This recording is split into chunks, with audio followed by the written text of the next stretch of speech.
Aya basi nga tuzze ku mukulu oyo gwe bayita GERALD MUKASA akadde kano omukulu oyo mugenzi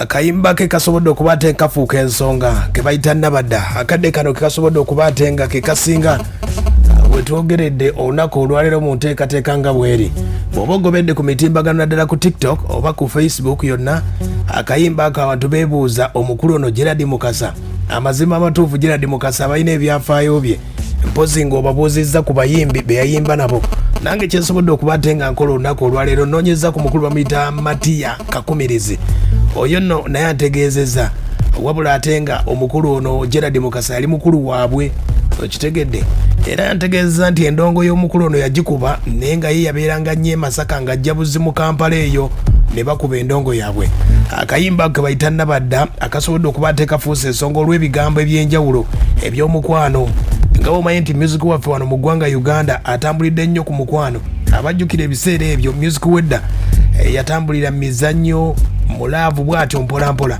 kati akadde kano music omukadde ono asobodde okuba ate nga akomyewo okutrendinga ku mitimbagano egy'enjawulo GERALD MUKASA ono bw'oba bagamba nti ebirungi biva wala tukkirize nti era mu kadongo kamu ono yava wala obusajja bw'oba ojjukidde omukulu gwe bayita Wamala y'omu ku baasookera ddala mu kisaawe kya kadongo kamu era mu waggwa 1953 omukulu oyo gwe bayita Wamala be bamu ku bayimbi abaasookera ddala abayimbi abaddako ekiseera ekyo waliwo gwe bayita Christopher Sebadduka aba GERALD MUKASA Matiya Kyakamala waliwo Balozi Onyago yavanga Busoga waliwo gwe bayita Stanley waliwo gwe bayitanga Dominico Sentamu ne gwe bayita Vincent Nsubuga n'abalala bangi nnyo kati ekiseera gwe mulembe ogwo ogwaddako ogwa kadongo kamu kati omulembe era ogwaddako waliwo gwaba Bernard Nsubuga ba Paulo Damulira Matiya Kakumirizi ne Dani Mugula kati wano mwaka guno ogwaddako gwe twasobola okuba ate gwe tujje omukulu gwe bayita Matiya Kakumirizi akyaliwo n'atubuulira omukulu oyo mukulu waabwe gwe bayita GERALD MUKASA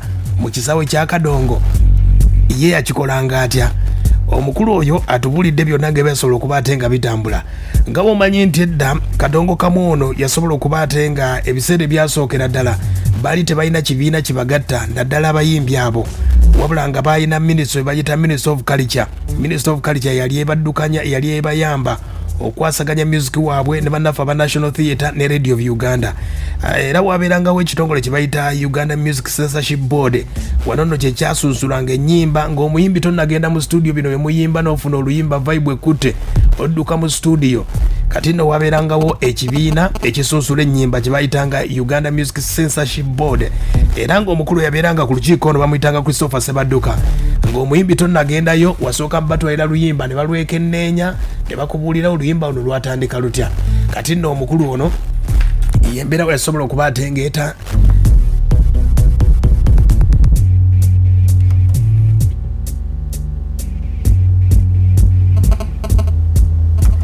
endongo ewe yatandikira mpolampola ey'akadongo kamu nga bw'ogamba nti kadongo kamu ono bangi beebuuza kadongo kamu yajja atya kadongo kamu abasajja abo nga bw'obawulidde ba Matiya Kakumirizi ba Paulo Damulira be bamu ku basajja batandikira ddala nno okuba ate nga beerowoozaako ne bagamba nti tuyinza kukola tutya ekibiina ekiyinza otugatta obudde obasobola okuba ate nga bayiiya ebiseera ebyo emyaka gya 1969 bakola ekibiina kye bayita Uganda Picking Guitarist mwali mu Dani Mugula Christopher Sebadduka obudde obwo Christopher Sebadduka yakolanga mu Bank of Uganda gye yakoleranga ne batandika mpolampola nga batandika okukola bandi zaabwe okumanya nti abasajja bano baali bagezigeze bafuna amplifier yaabwe yakoleranga ku battery y'emmotoka bafunawo ne gitaawo ne babigattagatta gita bagigattako waliwo bagita cell phone receiver eya microphone yabagattirawo omuzindalo gwa radio gwalingawo bintu tebyali byangu awo nno abantu batandikira obayita nti abakadongo akamu batandise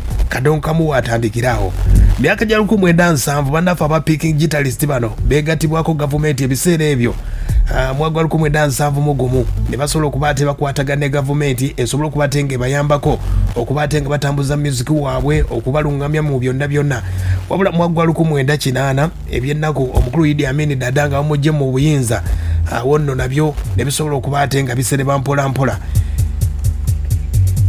era mu kyafaayo mu byafaayo bya kadongo kamu bagamba nti ekibiina kye bayita kadongo kamu kalicho company kye kimu ku kibiina kya kadongo kamu ekyasookera ddala okuwandiikibwa mu mateeka okitegedde ekibiina ekyo kati omukulu ono gwe bayita GERALD MUKASA.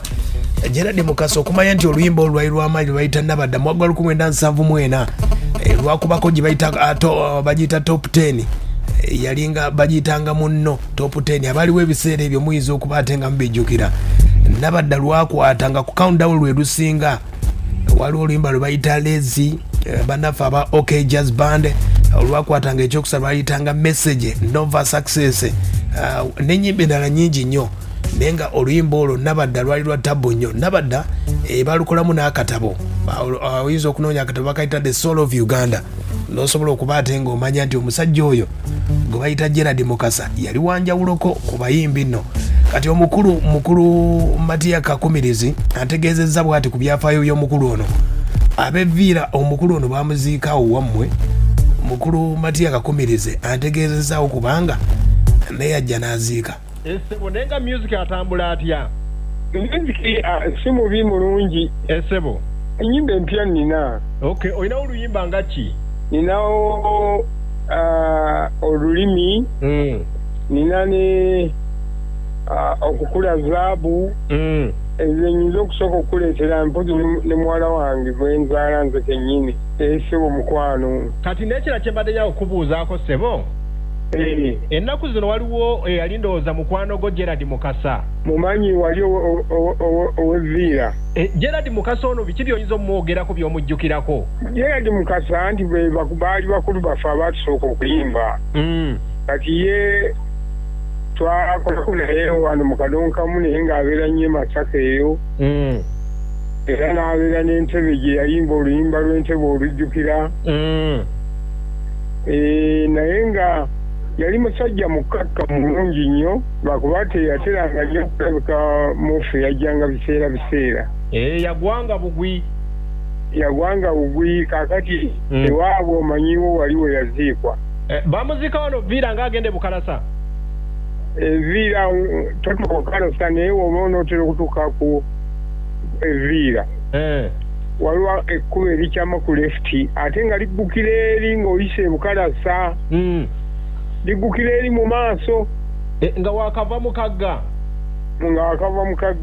obudda ku left hand. Kakati lireega buleezi byakyalo lireega buleezi paka eri ng'oyise Bukalasa ate n'ogguka muli Bukalasa eri mu maaso kulibende kawuku. Okay, gye bamuzika mwaka ki?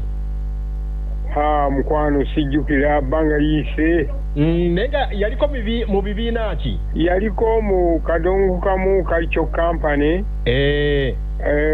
N'abeerako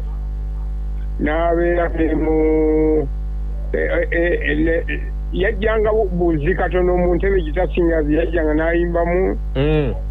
N'addayo alabika ne mu Super Singers. Ennaku zino akayimba ke kaliko bakayita NABADDA nkamanyi. Akayimba ako ebiseera ebyo kaali katya kaali kakola katya? Kaali kalungi nnyo. NABADDA oli wala. Kaali kalungi nnyo ennyimba zaabwe mu kiseera ekyo munnange zaavuga nnyo. Nedire Masaka zonna ezo zaavuga n'endala nyingi. Okay, ne kati okyogerako ki nti omulembe guno ennaku zino ennyimba zammwe zitandise okukomawo abaana batandise oziwulira? Anti tutandise okuzikomyawo abantu batuuse olwalabira nti bye bawulira tebiyigiriza. Kate nga ffe twasomesanga olinga omwana ateekamu buteesi teepu maama oba taata nga omwana baana sigala nga bawuliriza nga basoma naye kakati bayimba nnyimba za mukwano zokka. Sebo kale Sebo obuyimba obwo mbulinze mukama wange.